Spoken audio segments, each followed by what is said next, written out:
அறிவுச்சுடர் பார்வையாளர்களுக்கு வணக்கம். இன்றைக்கு திராவிட முன்னேற்றக் கழக தேர்தல் பிரிவு செயலாளர் ஐயா இள புகழேந்தி அவர்களை சந்திக்கிறோம். வணக்கம். அனைவருக்கும் வணக்கம்.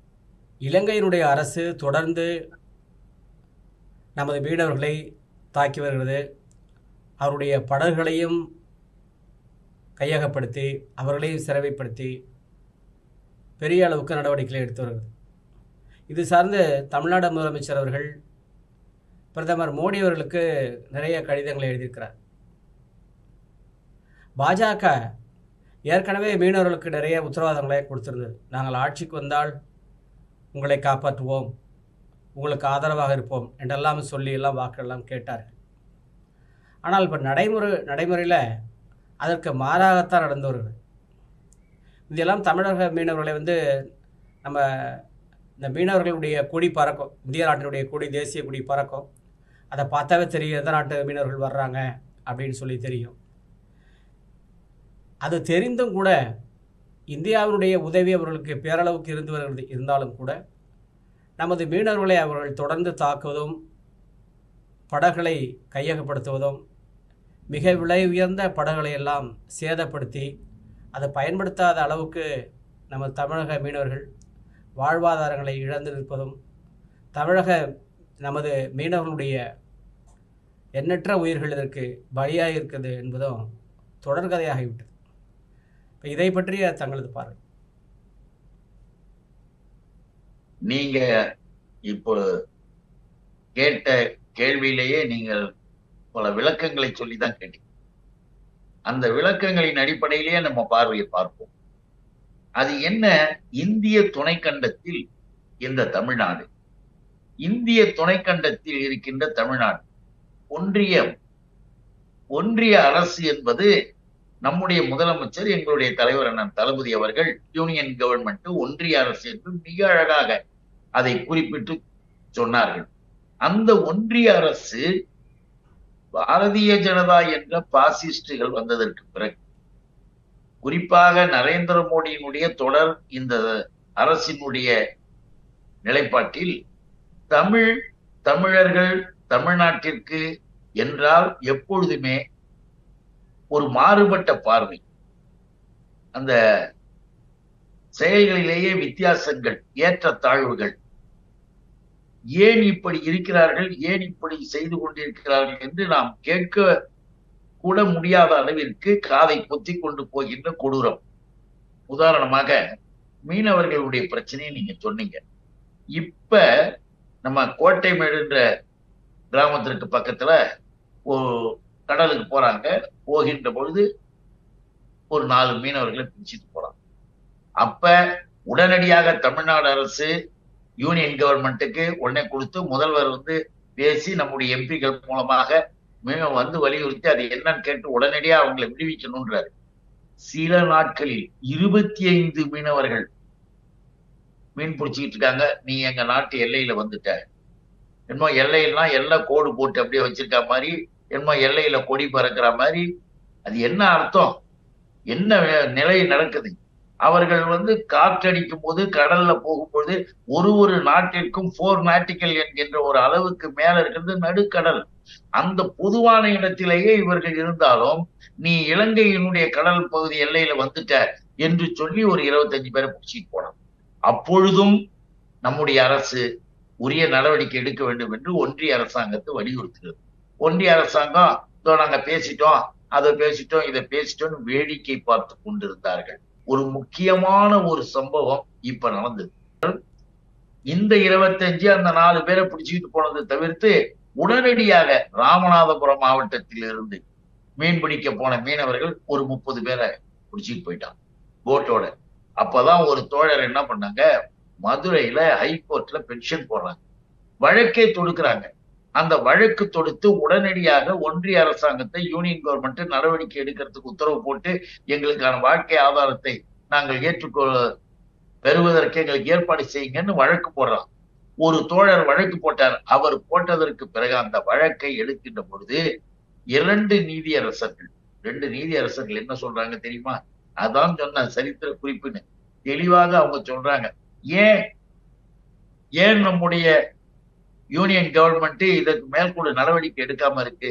இவ்வளவு பேர் பாதிக்கப்பட்டிருக்காங்களே, மீனவர்களுக்காக பேசி இருக்கலாமே என்று அந்த வழக்கறிஞர்களுடைய வாதத்தை இந்த பெட்டிஷனை எல்லாம் அப்படியே எடுத்து சொல்லி இதற்கான நடவடிக்கை இருக்கும். ஆனால் இப்படி 2 நாடுகளுக்குள் இருக்கிற பிரச்சனையில நாங்க ஒண்ணும் செய்ய முடியாது, எங்களால தீர்ப்புலாம் சொல்ல முடியாது, எங்களுக்கு அந்த அதிகாரம் கிடையாது என்றெல்லாம் சொல்லிவிட்டு வந்தவர்கள் இன்னொன்னு, மனித உரிமை மீறலும் இதுல நடக்குது.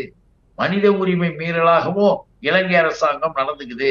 ஏன்னா பிடிச்சுக்கிட்டு போறது, அங்கே அவர்களுடைய சட்டப்படி சிறையில வைத்தா, இதுவரையில் நம்முடைய மாநில அரசினுடைய வலியுறுத்தலின் காரணமாக யூனியன் கவர்மெண்ட்ல லேட்டா போய் சட்டப்படியாக அவர்களை விடுதலை செய்து வெளியில கொண்டு வந்தாங்களே தவிர, அவர்கள் கொண்டு போன போட் படகு, லட்சக்கணக்கான விலை உள்ள அந்த படகுகளே, அந்த போட்டை எல்லாத்தையுமே அவனுடைய அரசுடைமையாக அறிவிக்கிறான். அதையும் இந்தியா கேட்டுக்கிட்டு வந்தது, பார்த்துக்கிட்டு வந்தது அரசுடைமையாக.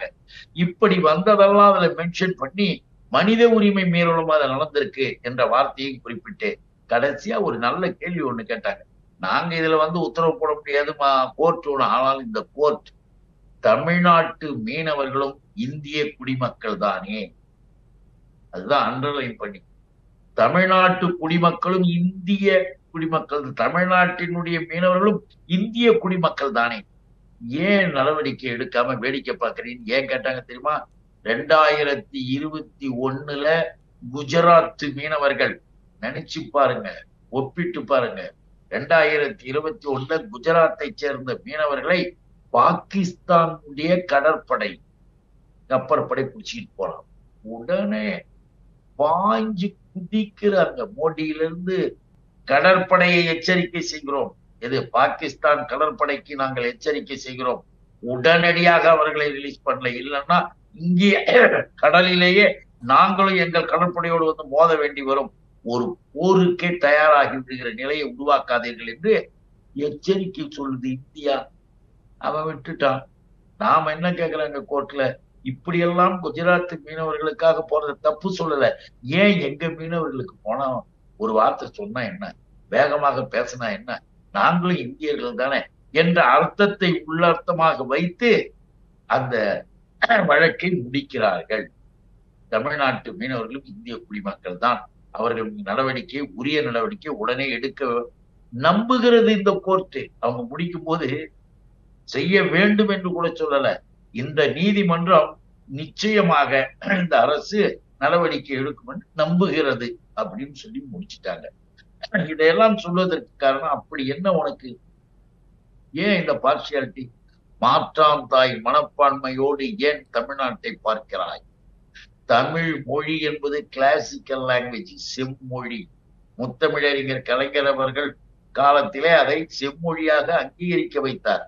அன்றைக்கு திருமதி சோனியா காந்தி அவர்கள் எல்லாம் அதற்கு உறுதுணையாக இருந்து மிகவும் ஒத்துழைப்பாக இருந்தார்கள். அப்படி வந்த கிளாசிக்கல் லாங்குவேஜ் செம்மொழி, அந்த செம்மொழி உலகத்தில் கிட்டத்தட்ட சுமார் 100 நாடுகளுக்கு மேல் தமிழர்கள் இப்பொழுது இருப்பதும், பல்வேறு பல்கலைக்கழகங்களிலே தமிழ் சொல்லிக் கொண்டிருப்பதுமாக தமிழினுடைய உயரம் பெரியது. தமிழ் உலகத்தால் போற்றப்படுகிறது. அந்த தமிழுக்கு 22 கோடியாம். யாரு? மிஸ்டர் மோடி. 22 கோடி மிஸ்டர் மோடி ஒதுக்கிறது. 24,000 பேர் மட்டும்தான் உலகத்திலேயே தாய்மொழியாக சமஸ்கிருதத்தை வைத்திருக்கிறார்கள். அவனுடைய கணக்கு தான், only 24,000. 24,000 பேர் இருக்கிற சமஸ்கிருதத்திற்கு 680 கோடி ஒதுக்கி இருக்குது மோடியின் அரசு. போதுமா? தமிழன் கஷ்டப்பட்டாலும், தமிழன் அங்கே பாதிக்கப்பட்டாலும், இன்னொரு நாட்டுக்காரனே நம்முடைய தமிழனை துன்புறுத்தினாலும் இந்தியா வேடிக்கை பார்ப்பது போல இருக்கிறது. தமிழ் தாய்மொழி தமிழுக்கு உரிய அளவிலே ஒதுக்கக்கூடிய நிதியை கூட ஒதுக்காமல் ஒன்றுமில்லாத சமஸ்கிருதத்திற்கு ஒதுக்குகிறார்கள். இதையெல்லாம் ஒப்பிட்டு பாருங்க. இப்ப வேலை வாய்ப்பெல்லாம் என்ன ஆச்சு? வேலை வாய்ப்புகளுடைய நிலையெல்லாம் என்னாச்சு? அதுக்கு ஒரு போராட்டம் எல்லாம் பண்ண வேண்டியதா இருக்கு. வங்கிகளிலேயும் இன்னும் LIC போன்ற யூனியன் கவர்மெண்டினுடைய நிறுவனங்களிலும் நம்ம தமிழ்நாட்டை, எங்க ஊருக்கு பக்கத்தில் இருக்கிற நெய்வேலி லிக்லைட் கார்பரேஷன்லயும் வேண்டுமென்றே வட மாநிலத்தை சேர்ந்தவர்களை திணிப்பது, தமிழர்களுக்கு தமிழ்நாட்டிலேயே இருக்கின்ற அலுவலகத்தில் வேலை வாய்ப்பை மறுப்பது என்ன அர்த்தம்? இவர்கள் திருட்டுத்தனமாக, கேலித்தனமாக தமிழகத்தை இரண்டாம் கட்டமாக வைத்து பார்க்கின்ற அந்த நிலையை திடீர்னு அப்படியே நடிக்கிறது. திருவள்ளுவர் யார் தெரியுமா, தமிழ் என்ன தெரியுமா அப்படின்னு மோடி அப்படியே பேசுவார். அப்படி பேசி தமிழனை ஏமாத்துறாராம். அதெல்லாம் தமிழர்கள் ஏமாத்துறலாம், முடிச்சிடலாம்னு நினைக்கிறது கற்பனை கூட பண்ணாத. ஆனால் ஒன்று சொல்லுகிறோம், இந்த நிலையை மாற்றிக் கொள்ளுங்கள், உரிய நடவடிக்கை எடுங்கள். எடுக்க வைக்கின்ற காலம் வரும் என்பதைத்தான் என்னுடைய பார்வையில நான் இதை பார்க்கிறேன். உங்களுடைய நேரத்துக்கு ரொம்ப நன்றி.